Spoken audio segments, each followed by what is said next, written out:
pour cette dernière partie de notre cheminement avec la parabole du Père et de ses deux fils en Luc 15. J'ai envie de commencer par un quatrain de François Tcheng que j'ai découvert récemment, que j'ai trouvé très beau et que j'ai trouvé surtout signifiant par rapport à notre cheminement. Et j'ai aimé voir arriver et se fondre dans ce quatrain le visage de Jésus. Alors je vous le donne. Le monde attend d'être dit, et tu ne viens que pour dire. Ce qui est dit est donné, le monde et son mot de passe. Le monde attend d'être dit, c'est un monde en attente de dévoilement, de révélation. Quel est le sens profond de la vie, le sens profond de l'homme, de l'histoire? Et tu ne viens que pour dire, ce qui est dit est donné.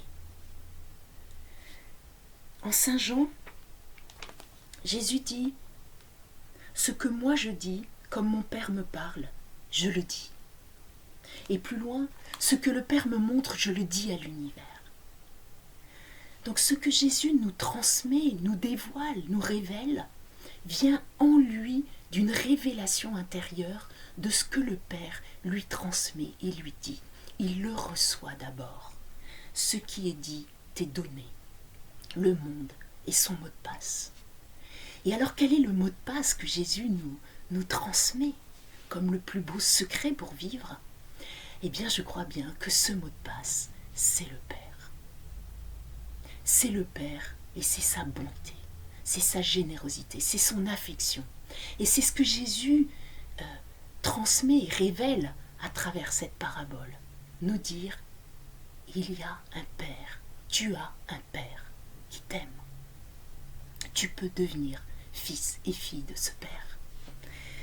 Et alors j'ai aimé reprendre cette parabole et méditer, recevoir les facettes, les visages du Père qu'elle nous révèle, qu'elle nous transmet. Et ces facettes du visage du Père, j'en ai vu 5. Et elles sont devenues comme pour moi, comme un chemin de rencontre, un chemin de prière. Peut-être elles pourront être pour vous, ces facettes, chemin de rencontre, chemin de prière vers le Père. Quand on s'approche du Père avec cette parabole, la première chose qu'on rencontre comme visage, c'est le visage de la générosité. Tout ce qui est à moi est à toi. Le Père donne. Le Père donne son bien entièrement aux enfants, à ses fils. Marie Balmary dit dans la méditation de la Genèse, Dieu n'est pas avare de son pouvoir. Dieu n'est pas avare de sa puissance. Dieu n'est pas avare de son bien, de son esprit. Tout nous est donné de Dieu. Il nous donne tout pour que nous en vivions. Voilà, toute sa puissance, son bien nous est donné. Donc nous avons d'abord rencontre avec le don à l'état brut, la générosité en personne. Tout ce qui est à moi est à toi. Le second mouvement, le second visage que nous révèle cette parabole, c'est le visage de celui qui guette mon retour, qui attend ma venue. Le Père voit le Fils de loin et il court à sa rencontre. C'est un guetteur plein de désir qui attend notre venue. Donc peut-être que dans cet élan de l'accueil inconditionnel et toujours présente de celui qui m'attend, je pourrais moi-même avoir cet élan en retour. Mon Seigneur et mon Dieu, mon Père. C'est la rencontre de deux désirs. En tout cas, le Père, lui, nous attend et guette notre venue. C'est sa plus grande joie de nous voir arriver. Le troisième mouvement et cette facette du Père qui nous est révélée, c'est ces entrailles qui se retournent à la venue du Fils. Des entrailles d'un Père au cœur de mère. C'est son élan d'affection. C'est le Père qui embrasse le Fils, qui le prend dans ses bras.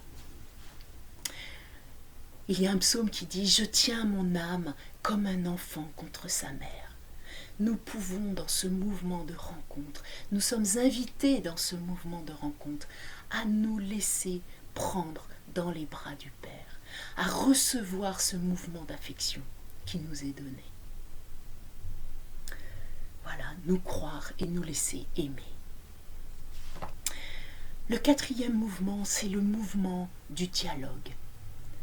C'est recevoir la prière du Père, entendre le murmure du Père, recevoir ce qu'il me dit, laisser la parole se révéler à moi, décrypter les Écritures, les scruter, les écouter, qu'elles deviennent paroles vivantes, trouver mes interprètes, qui va m'aider à entendre la parole que Dieu me dit et qui est bienfaisante.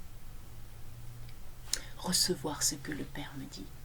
Et puis, toujours savoir que le Père m'écoute. Me dire, pouvoir prendre la parole. Qu'est-ce que j'ai à lui dire? Pouvoir lui dire la vérité de mon être et de ma vie et éclairer les situations de ma vie dans son esprit, dans cet échange, dans ce dialogue avec lui. Voilà, l'écouter et me dire. Et le dernier mouvement, c'est d'entendre le Père me dire « Mon fils, ma fille bien-aimée ». Comme Jésus à son baptême, tu es mon unique, mon bien-aimé. Moi, toi mon fils, moi aujourd'hui je t'ai engendré. Derrière cette révélation, tu es mon fils, tu es ma fille, je peux entendre que cette vie du Père, elle est mienne. Être fils et fille du Père, c'est recevoir sa vie même. C'est-à-dire cette vie qui est en Dieu est mienne. Nous sommes de Dieu. C'est mon ADN le plus profond. Entendre mon fils, ma fille, c'est entendre reçois et deviens ce que tu es au plus profond de toi-même, au plus intime de toi-même. Et le recevoir, eh bien, c'est recevoir ma vie dans sa pleine dimension et pouvoir la déployer dans ma pleine dimension. Je suis de Dieu. Voilà, c'est un appel à naître d'en haut, à naître de Dieu. C'est le Père lui-même qui se donne tout entier dans cette rencontre. Et en le recevant, je reçois son esprit. Je reçois ce qu'il est. Je reçois cet esprit de don, cet esprit d'affection, cet esprit qui est au service de l'avènement de la vie en moi. Et en le recevant, je le deviens moi-même. Cet esprit devient la chair de ma chair, c'est-à-dire que toute ma vie, et ma vie devient ce mouvement de don, ce mouvement, cet élan d'affection. Ma vie devient cet esprit de service, cet esprit au service de l'avènement de la vie, en moi, en l'autre, entre nous. Je deviens ressemblant du Père. C'est ça, devenir fils et fille. Vivant du même esprit, et c'est ce qu'a vécu Jésus, il l'a incarné à 100%. On dit de lui qu'il est le fils unique du Père, qu'il est le fils unique.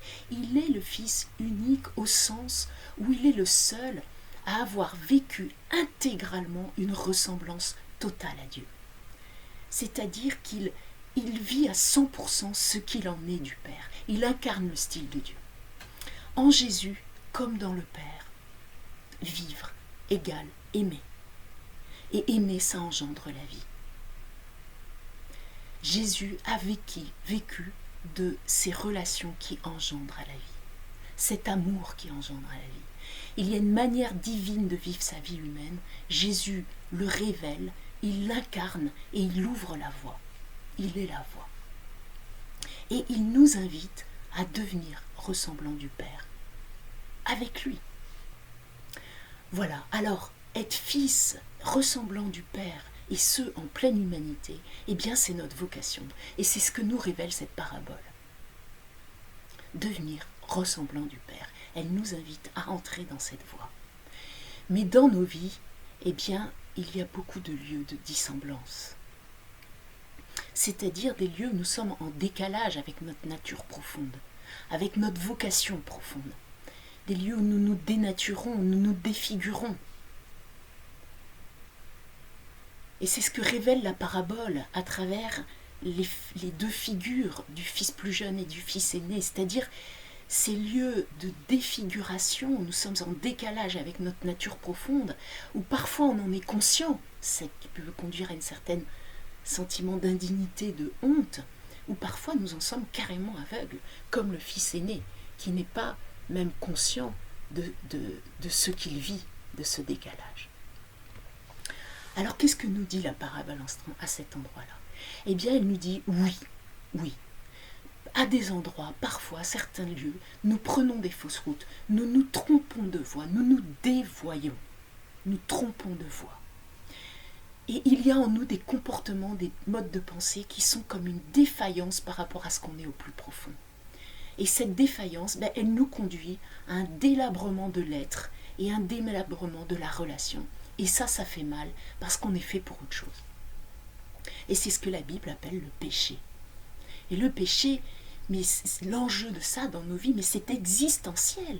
C'est de dire et réaliser qu'il y a des endroits où on bousille l'être et la relation. Alors que nous propose la parabole par rapport à ça? À quoi elle nous invite? Qu'est-ce qu'elle nous dit? Eh bien la première chose, c'est qu'elle nous dit que ça n'est pas un problème pour le Père. Rien ne peut tuer son amour. Rien ne peut amoindrir son désir que nous vivions. Je passais près de toi, je te vis te débattre dans ton sang, et je te dis, je veux que tu vives. Voilà, c'est en Ézéchiel, mais c'est le père de la parabole.